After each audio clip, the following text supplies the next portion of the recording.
ولا قوة إلا بالله العلي العظيم.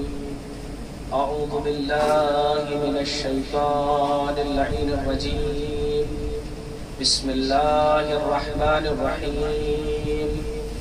الحمد لله رب العالمين والعاقبة للمتقين والجنة للمطيعين والنار للعاصين والصلاة والسلام على أشرف الأنبياء والمرسلين سيد الكونين محبوب رب المشرقين ورب المغربين جد الحسن والحسين بالقاسم محمد. اللهم صل على محمد وعلى أهل بيته الطيبين الطاهرين المعصومين المظلومين المنتجبين المنتخبين. أذهب الله عنهم الرجس وطهرهم تطهيرا. محمد وآل محمد. أما بعد فقد قال الله تبارك وتعالى في محكم كتابه الكريم والفرقانه الحميد وقوله الحق بالحق. بسم الله الرحمن الرحيم. لقد كان لكم في رسول الله أسوة حسنة. صلوات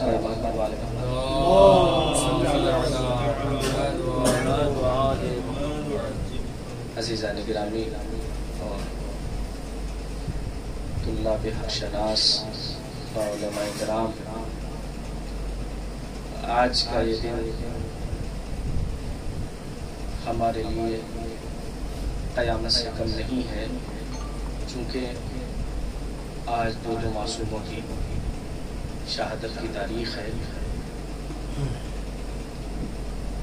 اور اسی لیے میں نے جس آیت کا انتخاب کیا اس میں خداوند عالم پیغمبر کو بطور آئیڈیل اور بطور نمونہ پیش فرما رہا ہے. ارشاد رب العزت ہو رہا ہے، بسم اللہ الرحمن الرحیم. لقد کان لکم فی رسول اللہ اسوۃ حسنہ. ہم نے رسول کو تمہارے لیے آئیڈیل بنایا، نمونہ عمل بنایا. دیکھیے، ہم بھی اپنے لیے آئیڈیل بناتے ہیں اور دنیا کی دوسری قومیں بھی اپنے لیے آئیڈیل بناتی ہیں، لیکن ہم میں اور ان میں فرق ہے. ہم آئیڈیل اسے بناتے ہیں جس کا انتخاب اللہ نے کیا ہے، دوسری قومیں اسے آئیڈیل بناتی ہیں جس کا انتخاب انہوں نے خود کیا ہے. اب ہماری کم ظرفی ہے، ہماری کم علمی ہے، ہماری کج فکری ہے کہ ہم ان ذوات مقدسہ کو چھوڑ کر عام اور دنیا کو گمراہ کرنے والے لوگوں کو اپنے لیے آئیڈیل چنتے ہیں. یعنی اگر کسی سے پوچھا جاتا ہے کہ آپ کا آئیڈیل کون ہے تو بڑے خوش ہو کے کہتے ہیں جس کا کریز چل رہا ہے آج ہمارا وہ آئیڈیل ہے. جیسے اس نے زلفیں رکھی ہیں ہم ویسی زلفیں رکھیں گے، جیسے اس نے ماسک بنایا ہے ویسے ہم ماسک بنائیں گے، جیسے اس کی چال ہے ویسے ہماری چال ہوگی. یعنی ہم جب معلوم کرتے ہیں تو بتایا یہ جاتا ہے چونکہ اس کا کریز زیادہ ہے، اس کی زلفیں اچھی لگتی ہیں، اس لیے ہم اسے آئیڈیل بنائیں گے. اما چھوڑیے ان زلفوں کو آئیڈیل نہ بنائیے، بلکہ ان زلفوں کو آئیڈیل بنائیے جن کا قصیدہ خدا بند عالم قرآن میں پڑھتا ہے. ایک صلوات پڑھے محمد والے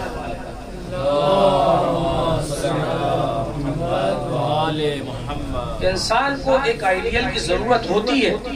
جب تک انسان ایک آئیڈیل اپنے لیے منتخب نہیں کرے گا تب تک وہ کامیاب نہیں ہو سکتا. مثلا ایک اچھا ڈاکٹر اگر کوئی بننا چاہتا ہے تو اسے کسی بڑے ڈاکٹر کو اپنے لیے آئیڈیل چننا ہوگا. اگر کوئی اچھا خطیب بننا چاہتا ہے تو اسے چاہیے کہ وہ ایک اچھے خطیب کو اپنے لیے آئیڈیل بنائے. تب وہ کامیاب ہو سکتا ہے، اسے ایک نہج مل سکتی ہے، وہ کامیاب ہو سکتا ہے، لیکن یہ جتنے بھی آئیڈیلز ہوں گے یہ کسی ایک فن میں ماہر ہوں گے، کسی ایک صفت میں ماہر ہوں گے، لیکن اللہ نے اسے ہمارے لیے آئیڈیل بنایا جس کی سخاوت دیکھو گے تو باکمال ہے، جس کا علم دیکھو گے تو باکمال ہے، جس کی ہیبت دیکھو گے تو باکمال ہے، جس کی شجاعت دیکھو گے تو باکمال ہے۔ اور وہ نبی ہمارے لیے آئیڈیل ہے کہ جو آدم و ادریس و عیسیٰ و موسیٰ کا نبی ہے، ان کا مولا ہے، یعنی جو انبیاء کے لیے بھی آئیڈیل ہے وہ ہمارے لیے آئیڈیل ہے۔ اس لیے اس آیت میں اللہ اپنے نبی کو بطور آئیڈیل پہچنوا رہا ہے، تعارف کرا رہا ہے، لیکن صرف یہاں پر ایک محمد مراد نہیں ہے، چونکہ اول بھی محمد ہے، اوسط بھی محمد ہے، آخر بھی محمد ہے، کل کے کل محمد ہے۔ جو کردار پہلے کا ہے وہی اوسط کا ہے، وہی آخر کا ہے، تمام کے تمام کا کردار ایک جیسا ہے، اس لیے یہ سب کے سب ہمارے لیے نمونہ عمل ہے۔ اب پہلے میں بات پہلے ہی محمد کی کرتا ہوں۔ پہلے محمد کا کردار کیا ہے؟ پہلے محمد کی سیرت کیا ہے؟ بڑا جھوم جھوم کے سیرت کے قصیدے پڑھے جاتے ہیں، کہا جاتا ہے ایسا پجامہ پہننا ہے جو ٹخنوں سے اوپر ہو، ایسی کملی ڈالنی ہے، یہ داتون کرنا ہے۔ ہمیں یہ سیرت نہیں ہے، سیرت ہے کیا پیغمبر کی؟ یعنی پیغمبر اپنی زندگی کیسے گزارتے ہیں، پیغمبر اپنی حیات کو کس طریقے سے اس دنیا میں گزار کے گئے ہیں، پیغامات کیا کیا دیے ہیں، لوگوں کے ساتھ برتاؤ کیا کیا ہے، یہ ہے سیرت پیغمبر۔ اب سیرت پیغمبر کو سمجھنے کے لیے ہم آتے ہیں دوسروں کی سیرت میں اور پیغمبر کی سیرت میں کیا فرق ہے۔ دیکھیے جو اللہ والا ہوتا ہے اس کی ولادت پر بھی آثار الگ نمودار ہوتے ہیں، جو دنیا والا ہوتا ہے اس کی ولادت پر کوئی آثار نمودار نہیں ہوتے ہیں۔ جب پیغمبر پیدا ہوئے تو کتنے سارے اثرات مرتب ہوئے۔ دریائے ساوا جو ایران میں ہے وہ پانی صدیوں سے بہ رہا تھا، لیکن جیسے ہی پیغمبر پیدا ہوئے دریائے ساوا کا پانی خشک ہو گیا۔ جب پیغمبر پیدا ہوئے تو قیصر و کسرا یعنی ایران کے بادشاہ کو کسرا کہتے ہیں اور قیصر روم کے بادشاہ کو کہتے ہیں، ان کے محلات پہ کنگورے لگے ہوئے تھے جو بادشاہت کی جبروت کی علامت ہوا کرتے تھے، لیکن جیسے پیغمبر پیدا ہوئے یہ کنگورے ٹوٹ کے گر گئے۔ جو اتنے دنوں سے جبروت کی علامت تھی پیغمبر کی ولادت کے وقت یہ ٹوٹ کے گر گئے۔ وہ آتش جو آتش کدے میں صدیوں سے جل رہی تھی، پیغمبر کی ولادت ہوئی وہ آتش خاموش ہو گئی، وہ آگ بند ہو گئی۔ یعنی پیغمبر پیدا ہوئے تو اتنے سارے اثرات۔ آپ کی والدہ بیان کرتی ہے کہ ایک نورانی فضا ہو گئی، آسمان سے زمین تک نور ساطع ہو رہا تھا، اور ایسا نور تھا کہ جس نور سے شام کے محلات کو دیکھا جا سکتا تھا۔ اب سمجھ میں آیا ولادت کے وقت، جس کے ولادت کے وقت اتنے اثرات نمودار ہو رہے ہیں اور والدہ کہہ رہی ہے کہ نور اتنی دور تک دکھا رہا تھا کہ شام کے محلات دیکھے جا سکتے تھے۔ اب بھی ہم اتنا سننے کے بعد بھی کیا یہ کہتے ہوئے اچھے لگتے ہیں کہ وہ نبی تھے لیکن ہم جیسے تھے؟ کیا یہ کہتے ہوئے اچھے لگتے ہیں یہ تاریخ پڑھنے کے بعد بھی؟ لیکن سنیے عزیزو، جس نبی کی ولادت پر اتنے اثرات نمودار ہوئے، دریائے ساوا کا پانی خشک ہو گیا، وہ جبروت کی علامت کنگورے ٹوٹ کے گر گئے، وہ آگ خاموش ہو گئی، یہ اتنے سارے اثرات نمودار ہوئے پوری کائنات میں، لیکن جہاں پر پیدا ہوئے مکے میں وہاں خانہ کعبہ تھا، بت رکھے ہوئے تھے، ایک بت بھی اپنی جگہ سے نہ ہلا۔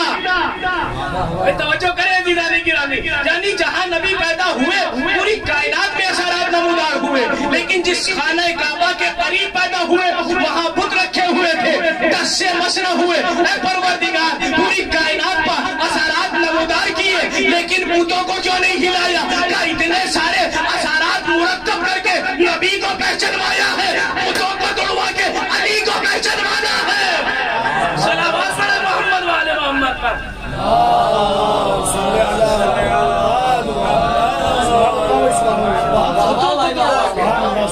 علی کو پہچنوانا، تو نبی کی ولادت سے اتنے سارے اثرات ہوئے۔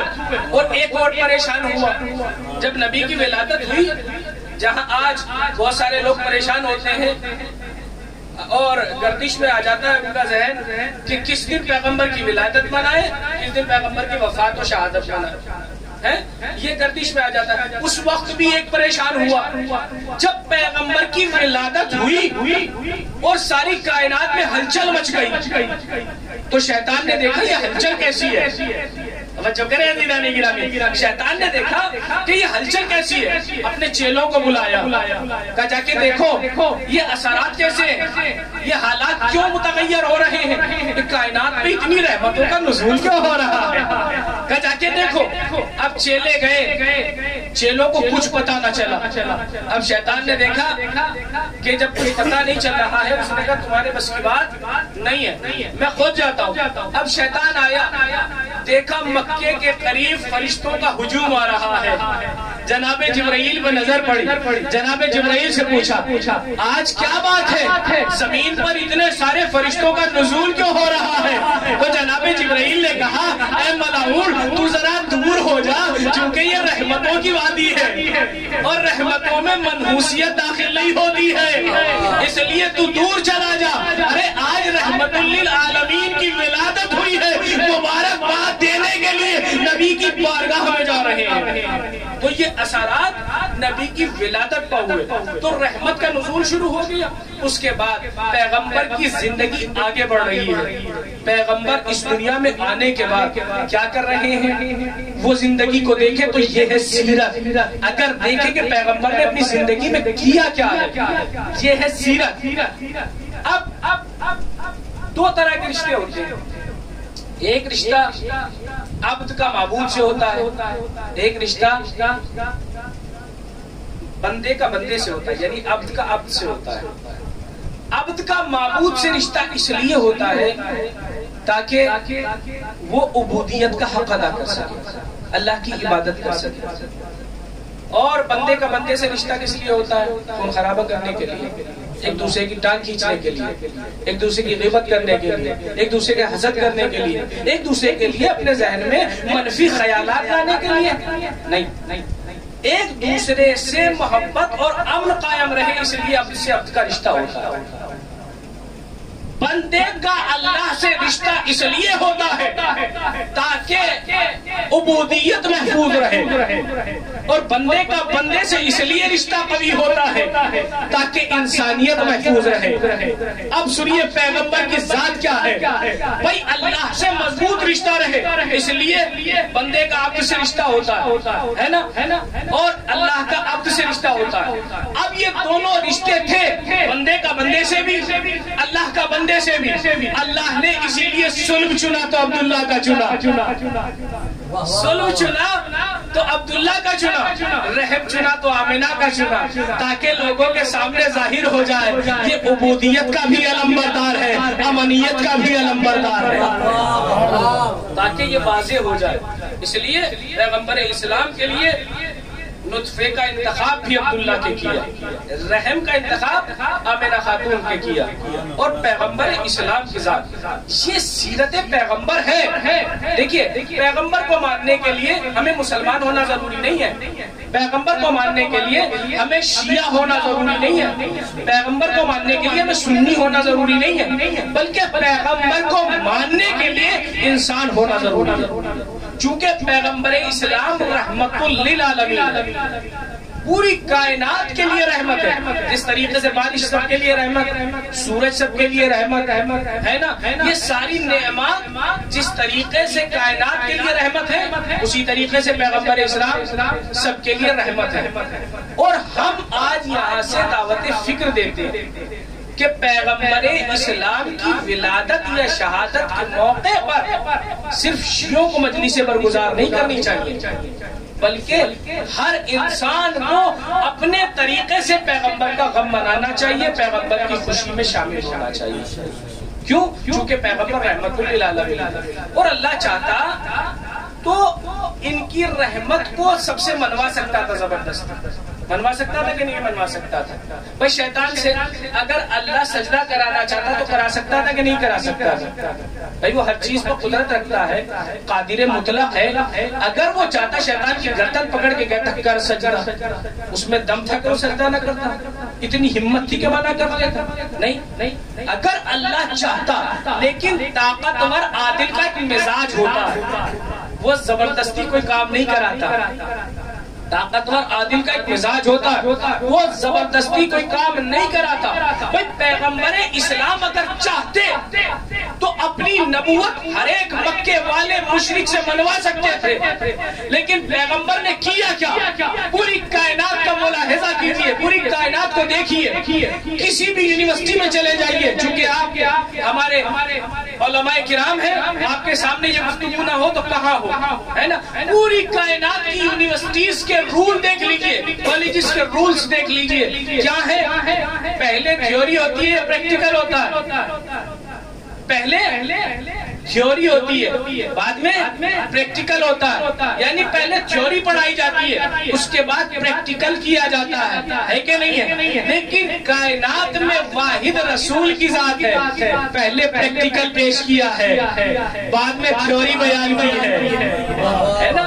پوری کائنات میں واحد رسول کی ذات ہے، پہلے پریکٹیکل پیش کیا، پہلے اپنے آپ کو صادق و امین بنوایا، اس کے بعد کہا قولوا لا الہ الا اللہ تفلحوا، لا الہ الا اللہ کہو فلاح پا جاؤ گے۔ اسی لیے میں کہتا ہوں کہ اول اصول دین میں توحید نہیں ہونا چاہیے، اول ہونا چاہیے اعتبار محمد۔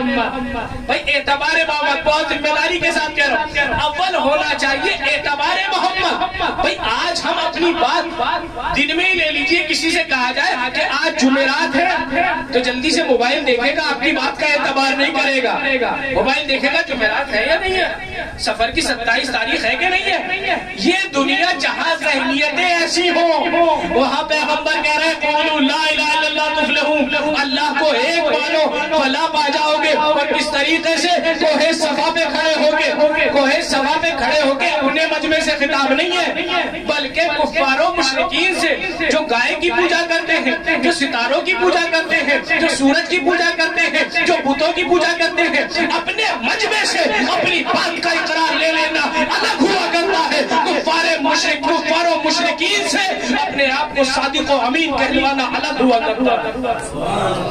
کوہ صفا پہ کھڑے اور کیا کہہ رہے ہیں؟ مکے والوں میں یہاں کوہ صفا پہ کھڑا ہوں، یہ جو میں نے بات کہی ہے اس کی دلیل دے رہا ہوں۔ کوہ صفا پہ کھڑے اور کھڑے ہو کے کہہ رہے ہیں اے مکے والوں دیکھو میں یہاں کوہ صفا پہ کھڑا ہوں، تم اس طرف کھڑے ہو، میں اگر تم سے کہوں کہ پہاڑی کے اس طرف ایک لشکر ہے جو ہتھیاروں سے لیس ہے، تم پہ حملہ زن ہونے والا ہے، تو کیا بغیر اس کے کہ تم یہاں تک آؤ اور اپنی ننگی آنکھوں سے دیکھو کیا میری بات کا اعتبار و بھروسہ و یقین کرو گے؟ تو مکے کے کفار و مشرکین نے یک زبان ہو کے کہا اے عبداللہ کے بیٹے ہم آپ کی بات کو مانیں گے، اگر آپ نے کہہ دیا تو وہاں پر دشمن ہے، ہتھیاروں سے لیس ہے، ہم اس بات کو تسلیم کریں گے۔ پیغمبر نے اس سے آگے کا جملہ کہا، پیغمبر فرماتے ہیں اگر تم یہاں آ جاؤ اور یہاں آ کے دیکھو پھر بھی تمہیں لشکر دکھائی نہ دے تو کیا میری بات کا پھر بھی اعتبار کرو گے؟ تو سب نے یک زبان ہو کے کہا اے عبداللہ کے بیٹے اگر ہم وہاں آ جائیں اور وہاں پر بھی ہمیں کوئی لشکر دکھائی نہ دے تو ہم سمجھیں گے آپ سچ بول رہے ہیں، ہماری نظروں کا پردہ پڑا ہوا ہے۔ اگر وہاں بھی آ جائیں اور ہمیں لشکر دکھائی نہ دے تو پھر بھی ہم آپ کی بات کا اعتبار و بھروسہ و یقین کریں گے۔ کا وجہ کیا ہے؟ بلا دلیل کے نہیں ماننا ہے، اندھی تقلید نہیں کرنا ہے۔ کیوں مانو گے؟ اتنا بھروسہ کیوں ہے؟ اتنا یقین کیوں ہے؟ تو انہوں نے یک زبان ہو کے کہا اے عبداللہ کے بیٹے بچپنے سے نوجوان ہوئے، نوجوان سے جوان ہوئے، 40 برس کے ہو گئے ہیں، نہ ہم نے آپ کو جھوٹ بولتے ہوئے دیکھا ہے نہ امانتوں میں خیانت کرتے ہوئے دیکھا ہے۔ ایک صلوات پڑھے محمد والے محمد پر۔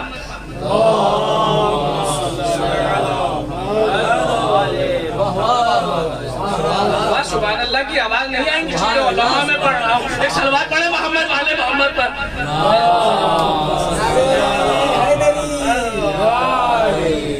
اتنا اعتبار کریں گے. کیوں؟ چونکہ بچپن سے نوجوان ہوئے. نوجوان سے ہم نے آپ کو 40 برس تک دیکھا ہے. پریکٹیکل چل رہا ہے کہ نہیں چل رہا ہے؟ 40 برس تک ہم نے آپ کو دیکھا ہے. آپ نے کبھی امانتوں میں خیانتیں نہیں کی. آپ نے کبھی جھوٹ نہیں بولا. اب سمجھ میں آیا؟ سیرت پیغمبر کوئی بھی کہہ سکتا ہے. سیرت پیغمبر جھوٹ بولنا نہیں ہے. سیرت پیغمبر امانتوں میں خیانتیں کرنا نہیں ہے. سیرت پیغمبر یہ ہے کہ ہمیشہ سچ بولا جائے. سیرت پیغمبر یہ ہے کہ امانتوں میں خیانتیں نہ ہو. اور پیغمبر کی اس بات کو کب مان رہے ہیں؟ کب مان رہے ہیں؟ ابھی تو یہ جانتے ہی نہیں ہے کہ جو پہاڑی پہ کھڑا ہے کس لیول کا انسان ہے. ابھی تو انہیں پتہ ہی نہیں ہے کہ جو پہاڑی پہ کھڑا ہے کس اسٹیٹس کا انسان کھڑا ہوا ہے. ابھی تو جانتے ہی نہیں ہے خلق اول یہ ہے. ابھی تو انہیں پتہ ہی نہیں ہے نور اول یہ ہے. ابھی تو انہیں پتہ ہی نہیں ہے قلم اول یہ ہے. ابھی تو انہیں پتہ ہی نہیں ہے طٰہٰ و یاسین یہ ہے. ابھی تو انہیں پتہ ہی نہیں ہے 1,23,999 انبیاء جس کے لیے مقدمہ فراہم کر کے گئے ہیں وہ ذات کو ہے سوا میں کھڑی ہے. ابھی تو انہیں پتہ نہیں ہے صاحب معراج یہ ہے. ابھی تو انہیں پتہ ہی نہیں ہے جس کے صدقے میں اللہ نے گلشن کائنات کو سجایا ہے وہ ذات کھڑی ہے. لیکن پھر بھی کہہ رہے ہیں اگر وہاں پہ آ جائے پھر بھی آپ کی بات پر ہم اعتبار کریں گے, یقین کریں گے. اما اس مسلمان سے تو یہ کفار و مشرکین اچھے ہیں جو مسلمان بھی ہے, جانتا بھی ہے کہ یہ نبی ہے, جانتا بھی ہے کہ سید الانبیاء ہے, لیکن پھر بھی منہ بنا کے کہہ رہا ہے جیسا شک آج ہوا ہے ایسا شک کبھی نہیں ہوا. اس مسلمان سے تو یہ کفار و مشرکین اچھے ہیں جو اس وقت کہہ رہے ہیں ہمیں آپ کی بات کا اعتبار ہے. آپ گھبرائیں نہیں, 1 گھنٹہ نہیں لوں گا, بس گفتگو اختتام کی طرف جا رہی. پیغمبر اسلام کی سیرت کو ہمیں سمجھنا ہے کہ سیرت پیغمبر کیا ہے. سیرت پیغمبر صرف زلفوں کا قصیدہ پڑھنا نہیں ہے بلکہ پیغمبر کی سیرت کو یہ دیکھنا ہے کہ پیغمبر اسلام جب راستے میں لوگوں کو دیکھتے تھے تو آپ کا بیہیویئر کیسا ہوتا ہے, آپ کا اخلاق کیا ہوتا ہے. بھائی پیغمبر اسلام ایک راستے سے گزر رہے ہیں, بس سب کچھ چھوڑ دے. پیغمبر اسلام ایک راستے سے گزر رہے ہیں, دیکھا ایک ضعیفہ ہے جو بوجھ اٹھائے ہوئے. پیغمبر اسلام قریب گئے, جانے کے بعد کہا بھائی اگر آپ کو برا نہ لگے تو یہ بوجھ میں آپ کے گھر تک پہنچاتا ہوں.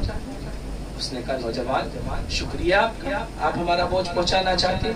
اس نے بوجھ پیغمبر اسلام کو دے دیا اور پیغمبر اسلام بوجھ لے کے چلے. اس نے دیکھا میرا محسن ہے, اس نے نصیحت کرنا شروع کر دی. کہنے لگے بیٹا اچھے گھرانے سے تعلق لگتا ہے, تم میری مدد کر رہے ہو اس لیے میں تمہیں ایک نصیحت کر رہی ہوں. کہا کیجیے. کہا اس سرزمین پر ایک شخص نے نبوت کا دعویٰ کیا, بیٹا وہ جادوگر ہے, اس کی باتوں میں نہ آ جانا. پیغمبر کچھ نہیں بولے, ابھی بتایا نہیں کہ میں کون ہوں, ابھی بتایا نہیں کہ تمہارے ساتھ جو جا رہا ہے وہ کون جا رہا ہے, جو بوجھ اٹھا رہا ہے وہ کون ہے. پیغمبر اسلام کچھ بولے نہیں, چلتے رہے, وہ نصیحت کرتی رہی. لیکن جیسے ہی پیغمبر اسلام اس کے گھر قریب اس کے گھر پہنچے اور اپنے بوجھ کو پیغمبر اسلام نے اتارا تو اس نے کہا بیٹا میرے محسن ہو, ذرا اپنا نام تو بتا دو. پیغمبر اسلام نے فرمایا میرا نام محمد ہے. پیغمبر نے فرمایا میرا نام محمد ہے. بھائی جیسے ہی محمد کہا ہاتھوں کو جوڑ لیا, بیٹا مجھے معاف کر دینا, ذرا مجھے کلمہ تو پڑھوائیے, ذرا مجھے کلمہ تو پڑھوائیے. آپ کا نام محمد تھا, میں وہاں سے یہاں تک آپ کی برائی کرتی ہوئی آ رہی ہوں اور آپ خاموشی سے سنتے آ رہے ہیں اور پھر بھی مجھ پر احسان کیے جا رہے ہیں. آپ کا نام محمد ہے اور یہ جو محمد نام ہے نا یہ کس نے رکھا ہے؟ یہ اللہ نے نہیں رکھا. اللہ نے پیغمبر کا نام احمد رکھا ہے. اللہ نے پیغمبر کا نام احمد رکھا ہے. یہ محمد کس نے رکھا؟ محمد رکھا ہے جناب ابو طالب نے. کب رکھا؟ جب آپ پیدا ہوئے. جناب ابو عبد المطلب پیغمبر کو کھلا رہے ہیں، پہلا رہے ہیں، جناب ابو طالب آئے، اپنے بھتیجے کو دیکھا، ارے مسرت سے جھوم کے کہا بابا میری آغوش میں دے دیجئے، اپنی آغوش میں لیا۔ کبھی تعریف کرتے ہیں ان کے لب کتنے خوبصورت ہیں، ان کے رخسار کتنے خوبصورت ہیں، ان کی زلفیں کتنی خوبصورت ہیں، تعریف کرتے جاتے ہیں۔ اے بابا میرا دل چاہتا ہے میں اس بچے کا نام محمد رکھ دوں۔ اے بابا آپ اجازت دیتے ہیں کہ میں اس بچے کا نام محمد رکھ دوں۔ حدیث قدسی میں خداوند عالم فرماتا ہے کہ میں نے اس میں محمد کو 7 پردوں میں چھپا کے رکھا تھا، 7 نورانی پردوں میں چھپا کے رکھا تھا، اور اتنی دور رکھا تھا کہ جہاں پر نہ آدم کی نگاہ اس میں محمد کو دیکھ پائی، نہ نوح کی نگاہ اس میں محمد کو دیکھ پائی، نہ انبیاء اس میں محمد کو دیکھ پائے، نہ اولیاء اس میں محمد کو دیکھ پائے۔ اب کتنے بالغ النظر ہوں گے جناب ابو طالب کہ اس میں محمد کو 7 پردوں سے نکال کر اپنے بھتیجے کے لیے منتخب کر لیا۔ کتنے بالغ النظر ہوں، میں نے اپنے بھتیجے کا نام محمد رکھا، اللہ نے احمد رکھا۔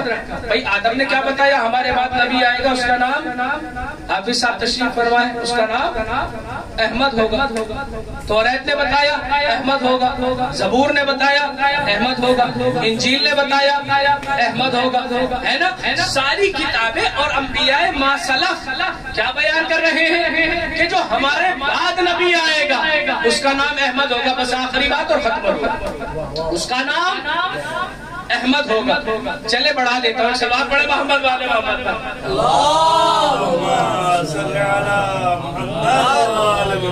ایک سلوار پڑھے محمد والے محمد پر۔ جی سلامت رہے ماشاءاللہ۔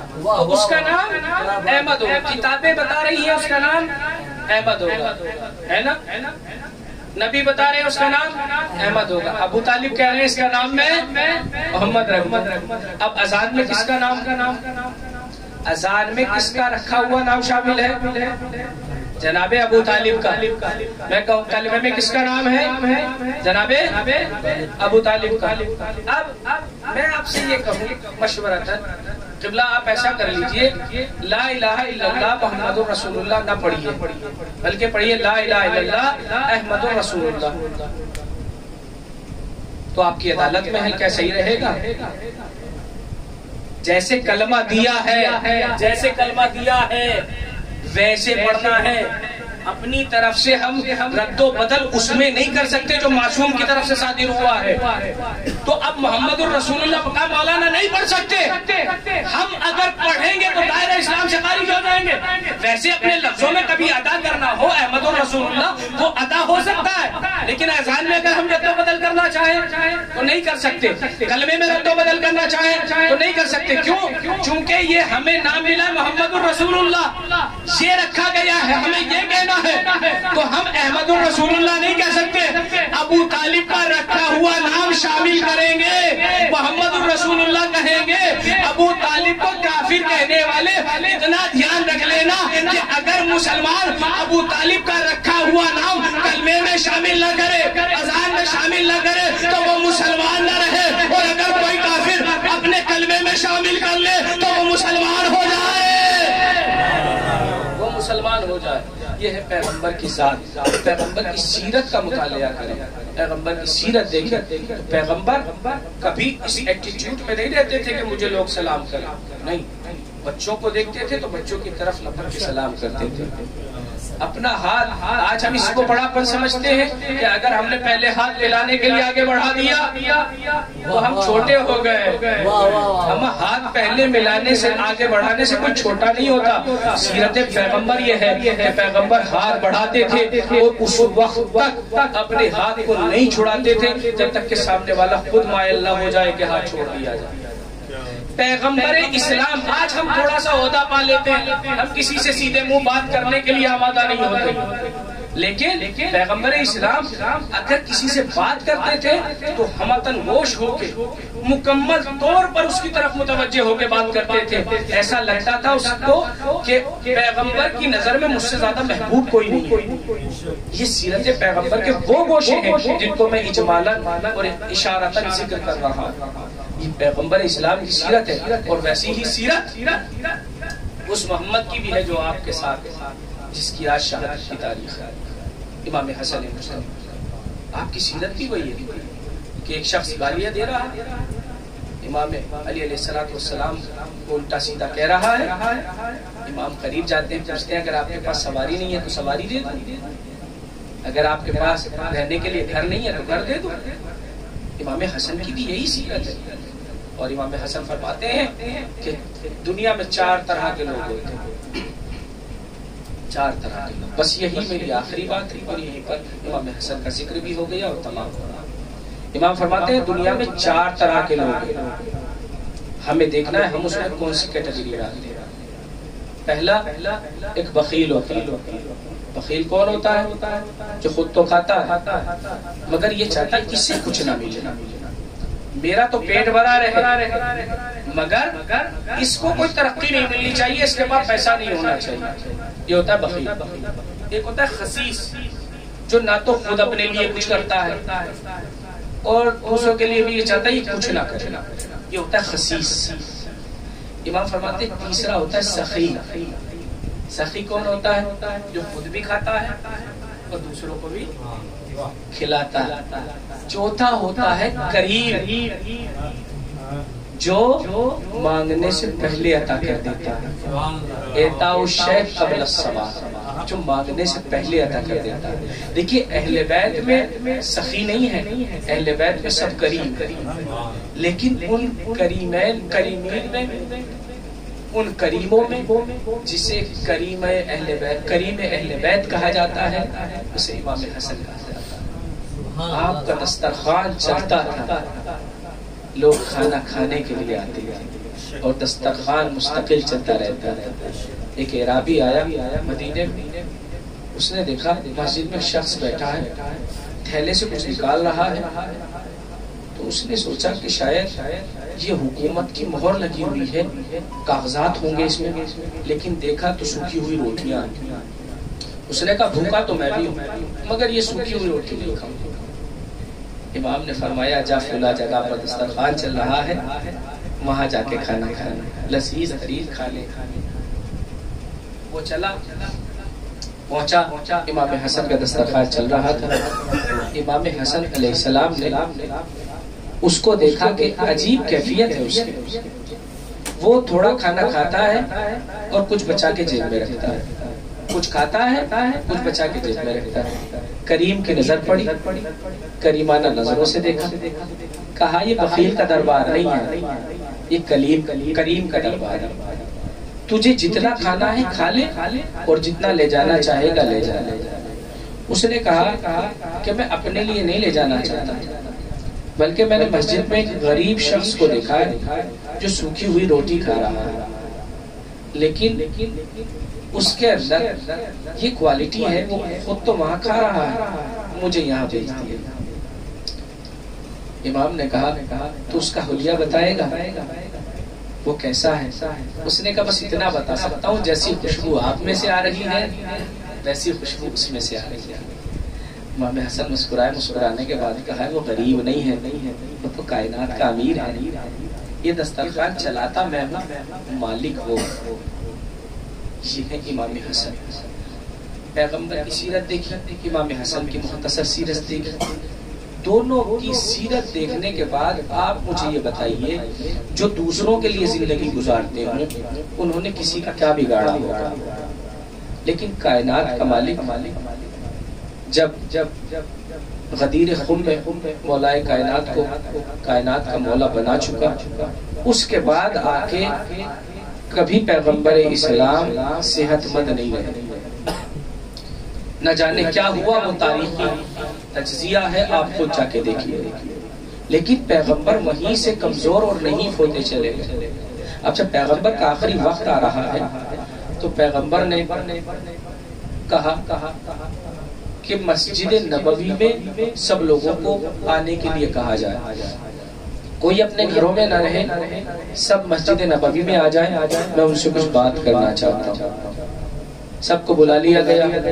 پیغمبر اتنے نحیف ہو چکے تھے کہ اپنے پیروں سے چل کر مسجد تک نہیں جا سکتے تھے، پیغمبر اسلام کو اصحاب نے سہارا دیا، پیغمبر اسلام ممبر تک آئے، پیغمبر اسلام خطبہ دینے لگے، ایک شخص کھڑا ہوا، کھڑے ہونے کے بعد کہتا ہے یا رسول اللہ آپ پر میرا ایک حق ہے، آپ سے میں وہ حق لینا چاہتا ہوں۔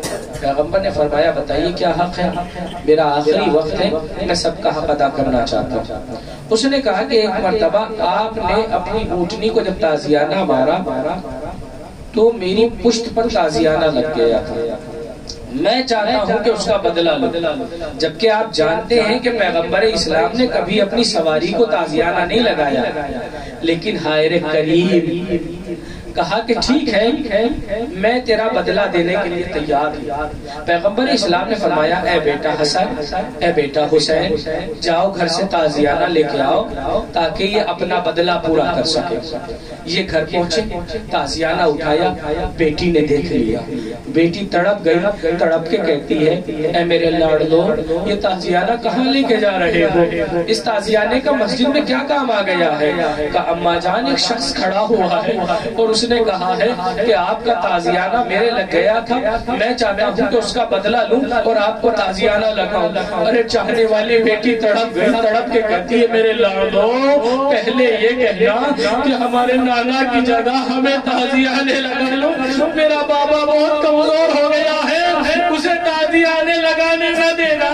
بچے تازیانہ لے کے آئے، پیغمبر اسلام نے اس کو تازیانہ دیا، تازیانہ اس نے لیا اور ایک جملہ کہتا ہے یا رسول اللہ جب تازیانہ لگا تھا تو میری پشت برہنہ تھی، میں چاہتا ہوں کہ آپ کی پشت برہنہ ہو جائے۔ ارے مجمع میں کوہرام برپا ہو گیا، اے ظالم کیا غضب کر رہا ہے، ہمارے رسول کو تازیانہ لگائے گا؟ اور ایک مرتبہ اس نے کہا یا رسول اللہ سب مجھے برا بھلا کہہ رہے ہیں، میں کیا کروں؟ پیغمبر نے کہا نہیں تو تازیانہ لگا، پیغمبر نے اپنی پشت کو برہنہ کیا، ارے یہ دوڑا ہوا گیا، تازیانہ پھینک دیا، اور نبوت کا بوسہ لیا۔ یا رسول اللہ ارے میری اتنی مجال کہ میں آپ کو تازیانہ لگا سکوں۔ رسول گھر میں آئے، شہزادی نے دیکھا میرا بابا آیا، تڑپ کے لپٹ گئی، گریا کرنے لگی، اے بابا آپ کو سنا ہے تازیانہ لگا ہے؟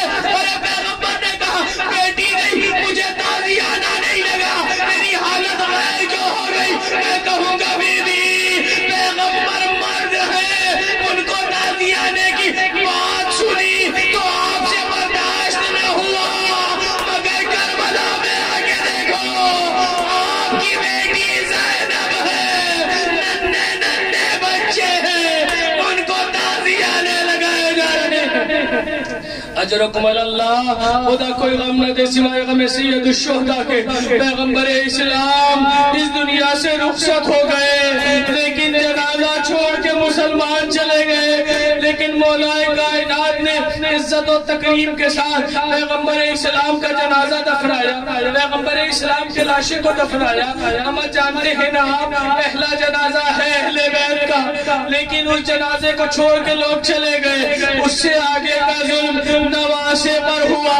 آپ نے دیکھا ہوگا کسی بھی غریب سے غریب انسان کا جنازہ ہو وہ قبرستان سے واپس نہیں آتا، مگر بہن نے سفید کفن میں اپنے بھائی کو جاتے ہوئے دیکھا۔ ارے امام حسن کا جنازہ گھر سے نکلا،